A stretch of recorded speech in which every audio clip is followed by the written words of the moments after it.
오래 기다리셨습니다. 김동섭의 인사이트 바로 시작합니다. 어서 오십시오. 네, 안녕하세요. 예. 어제까지 분위기 좋다가 오늘은 좀 글로벌 증시가 숨죽이고 더 지켜보자 이런 분위기더라고요. 어떻게 평가하고 계십니까? 무역 협상에 대해서 이제 스몰딜이 진행이 됐죠. 근데 사실은 이제 블룸버그라든가 이런 데서는 굉장히 좋지 않게 얘기를 했어요. 했고 어저께 문희신이 추가 관세 언급을 합니다. 그러면서 이제 시장의 그 무역 협상에 대해서 불확실성을 또 다시 제공하죠. 이 무역 협상은 사실은 우리가 이 협상 결과를 보면 안고 없는 찐빵이다 이렇게 보는 게 정확하죠. 핵심을 다 비껴나갔어요.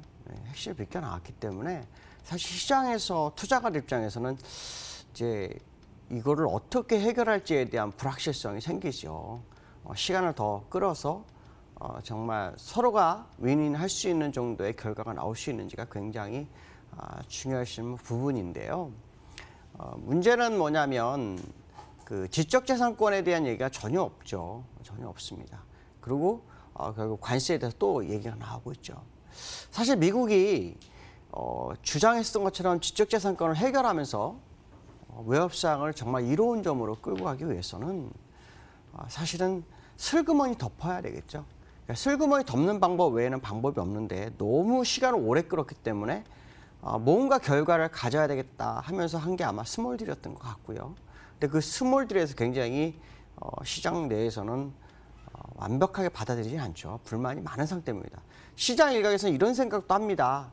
일단 일단락될 수 있는 포인트 잡았잖아. 그러니까 뭐 시장 가도 되지 않아? 뭐 이런 생각할 수 있겠지만 그렇지 않다라는 부분이죠. 왜냐? 2년 동안 이 무역에 대한 갈등이 글로벌 시장을 다 흔든 걸 떠나서 경제 자체를 많이 무너뜨렸거든요. 그래서 유로존도 금리를 낮췄죠.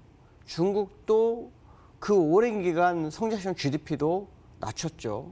미국도 완전 고용인데도 불구하고 뭐 금리 인하를 한다, 뭐 단기 유동성에 문제가 생겨서 600억 불 수출해야 한다. 그래서 뭐 양적 완화 가는 거 아니야? 뭐 이런 얘기 나오죠. 우리나라도 금리 인하 제로금리 가능성, 또 시장 상황이 안 좋으면 양적 완화 가능성, 뭐 이런 얘기가 어저께도 나왔죠. 자, 그 얘기는 무슨 말이냐면 지금 무역협상이 뭔가 결과가 없는 거예요. 실제로 이게 치유되기 위해서 상당한 시간이 필요할 거라는 것을 우회적으로 시사하는데 사실 이번에 스몰딜 하고서는 슬그머니 덮어야 되죠. 그리고 사실은 미국에서는 추가 관세를 하는 게 아니라 25% 관세에서 5% 내지 10%를 낮췄어야죠. 그럼 시장에서 환호를 했을지 모릅니다. 오히려 이거 기대가 크다라는 생각을 할 수 있고 그로 인한 시장의 밀어올리기가 시도될 수 있는 상황이었는데 미국은 그걸 놓지 않았죠. 놓지 않고 오히려 추가 관세만 멈췄고 관세 못한 부분에 대해서 농산물 수출 500억 불로 막았죠. 이런 상황이 돼버렸다는 거죠. 그러니까 사실 어떻게 보면 합의서만 있었어도 그나마 나을 수 있는데 합의서 자체도 없죠. 그러니까 시장은 당연히 하루 만에 불확실성이 나올 수밖에 없고 추세적인 상승을 100% 확신하기가 어려운 건 당연하지 않겠냐라고 본다면 이 이후에 미국 시장 계속 지켜보는 게 맞을 것 같다는 생각을 합니다. 기술적으로 보면 여전히 변화가 없죠. 월봉은 그대로입니다. 아무것도 변화가 없어요. 아랫꼬리 하나 생긴 거죠. 그러니까 어떤 사람들은 물론 이 전전달의 아랫꼬리를 보면서 이번에도 똑같은 현상이 나타나서 아랫꼬리에서 하방 경직성이 충분히 형성됐겠구나 뭐 이런 생각을 할 수 있는데요. 일봉을 보면 좀 얘기가 달라져요. 일봉을 보시면 제가 지난번에 이렇게 후행스표 이렇게 다 그어드렸었잖아요. 지금 그 21선 이렇게 꺾였거든요. 꺾인 상태에서 양봉이 쓰고 두 개의 양봉이 서는데 윗꼬리가 길어요. 그러면 이제 이게 어떤 현상이 나냐면 여기서 21선을 못 돌면 굉장히 어려운 상황이에요. 그게 결국에서는 뭐냐면 그러니까 그저께 아주 큰 걸 세워서 이렇게 올라갔어야 돼요. 못 올라갔다는 거죠. 그게 무슨 말이냐면 고점에서 매도하고자 하는 의지가 굉장히 강한 현재 미국 시장이라는 거고 후행스팬 상황으로는 아직 변화가 하나도 없어요. 그러니까 어떻게 보면 지금 상황으로 봤을 때는 그 무역협상에 대한 기대 심리가 이렇게 시장에서 서서히 깨지고 있는 상황일 수도 있다. 그렇다면 지금 후발적으로 뭔가가 나와서 시장을 확 이렇게 올릴 수 있는 상황이 돼야 될 거라는 생각을 해봐야 되는데 그게 나올 수 있는 게 금리밖에 없잖아요. 그렇죠? 근데 단기 자금을 600억 불을 수혈하는 거 봐서는 금리 인하 가능성이 굉장히 커진 상황은 맞거든요. 근데 이제 그 금리 인하가 실제로 명분이 있냐라는 거죠. 지수가 이렇게 많이 올랐는데도 불구하고 시장이 흔들리고 있다. 걱정이 되는 것은 일단 시장을 끌어올리기 위한 정책을 펴도 나중에 문제가 돼서 더 못 올라가고 밀려버리게 됐을 때는 시장은 파국으로 갈 수밖에 없기 때문에 대응 논리가 없다. 그렇기 때문에 굉장히 사실 지금 금리 인하라든가 이런 부분들이 굉장히 부담으로 다가오는 미국 시장이 아닐까라는 생각을 한다면 사실 제가 지금 상당히 여러분들한테 굉장히 그 긍정적인 부분에 약 부정적 부분을 약간 좀 제시할 수밖에 없는 그런 상황이 아닌가라고 말씀드리고 싶고요. 두 번째는 무역 분쟁이 어느 정도 그 단기 협상이 딱 되면서 스몰딜이 되면서 우리나라 원달러에 영향을 딱 줬어요. 그래서 제가 지난번에 제시했던 게 1187원. 이게 무너지지 말아야 한다는데 일단 그건 무너졌어요. 그래서 1183원이 됐거든요. 그러면 이제 우리는 위험 자산에 대한 부분을 생각할 수밖에 없지 않을까. 그 생각을 하죠. 근데 이제 제가 이 위험 자산에 대해서 100% 신뢰를 하지 않는 이유가 이 원달러에서 약간 차이점이 있다라고 말씀을 드리고 싶어서 가지고는 아는데요. 우리나라는 과거 사례를 보시면 여기 지금 차트를 보시면 이 자리가 굉장히 중요 가격이었어요. 1120원. 이게 지금 주봉이거든요. 1120원. 그 다음에 하단으로 가면 1060원에서 80원 사이. 이 두 군데가 굉장히 중요한 국면으로 작용을 했어요. 근데 지금 레벨업이 딱 됐죠. 레벨업이 되고 난 다음에 어떤 현상이 나타났죠? 삼성전자가 실적이 좋아졌어요. 그렇죠? 더 많이 파는 것보다는 오히려 환율 영향이 있다고 봐야겠죠. 근데 수출은 어떻게 됐죠? 감소했죠. 그렇다면 이 환율이 추가적으로 레벨 다운이 될 수 있는 상황, 그러니까 밑으로 떨어질 상황으로 가야 할 어떤 시작 경제가 아니다라는 생각을 해볼 수 있겠죠. 자, 그 얘기는 제가 이제 말하고자 하는 요지는 그겁니다. 레벨이 굉장히 낮은, 그러니까 낮은 수준에 있었던 가격이 한번 업그레이드 됐죠. 올라갔어요.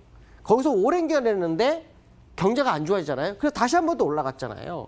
그래서 제가 말하고 싶은 것은 뭐냐면 여기서부터 이렇게까지 움직였던 것처럼 또 여기서 이렇게 움직여서 올라갔던 것처럼 지금 자리면 고점에서 파동같이 보이겠지만 결국은 이 모습이 나오지 않겠냐라는 판단을 한다면 위험자산에 몰입할 상황일까에 대한 의문점을 가져야 되죠. 제가 지난번에 아마 그 얘기를 했을 거예요. 우리나라가 6개월 동안 수출이 9% 정도 감소했기 때문에 원달러가 10% 정도 올라야만 답이 나올 것 같다. 그 수출이 정상화될 수 있다. 그렇다면 그렇게 원달러가 그 정도 올라서 정상화되든지 아니면 수출이 정말 급격하게 늘어서 무역 분쟁이 해결돼가지고 급격히 올라서 뭔가 수출을 변화든지 이 둘 중에 하나가 돼야 될 거 아니에요. 근데 지금 스몰딜하고 이게 회복되는 시간이 있을 거 아닙니까? 일반적으로 2년 정도의 문제가 있었는데 갑자기 이렇게 돼서 한 달 만에 바뀌질 않는단 말이죠. 자, 그 얘기는 무슨 말이냐면 오랜 기간 이 레인지가 잡힐 거라는 해석을 한번 해볼 필요성이 있고 그 얘기는 위험 자산이 올라왔지만 믿기 어려운 추세다라는 생각을 해볼 수 있지 않을까. 왜냐, 원달러와 위험 자산은 반비례잖아요. 그렇죠? 물론 가끔은 같이 움직일 때도 있습니다. 그러나 약간 다른 상황일 확률이 있지 않을까라는 생각을 해봐야 될 것 같고요. 세 번째는 어저께 2060 코스피가 회복을 했어요. 회복을 했는데 여러 가지 시그널상으로는 아마 이평선 공마신 위쪽으로 굉장히 많이 말씀하실 것 같아요. 근데 이제 일단 원달러에서 움직임이 더 확인이 돼야 된다라고 말씀드리고 싶고, 두 번째는 우리나라는 역사 이래, 물론 꼭이라는 말은 없습니다. 항상 바뀔 수 있죠. 역사 이래 어저께 말씀 세 번째 갭은 가져간 적이 별로 없어요. 한 개 갭은 갖고 올라가는 경우는 있죠. 그러면 결국에 가서는 지금 갭상승이 나온 이 자리를 신뢰할 수 있느냐에 대한 의문점을 좀 가져야 될 것 같다. 자, 그렇다면 아까 원달러에 대한 얘기와 지금 갭상승과 여러 가지를 봤을 때 지금의 반등이 추세로 가는 과정이 아닐 수 있겠다는 생각도 해봐야 되겠다. 물론 금리 인하에 대한 기대감, 미국의 금리 인하, 우리나라 금리 인하 뭐 여러 가지 기대감이 있으나 그것이 시장을 완전히 떠받치기는 쉽지 않은 재료일 거다라는 생각을 해봐야 될 것 같습니다. 오늘 여기까지 하겠습니다. 감사합니다. 네. 네. 중국 상하이 지수가 어제까지 5거래 연속 상승을 하면서 3,000선 회복, 트위스트를 추는 모습이었는데요. 오늘은 0.5%가량의 조정세가 연출되고 있습니다. 일단 그에 비해서 우리 시장은 나름 잘 견뎌주고 있습니다만 또 금통일을 하루 앞두고 있다 보니 또 다음 주부터 본격적으로 3분기 실적 발표가 쏟아질 예정으로 있다 보니 종목별로는 차별화가 크게 나타나고 있습니다.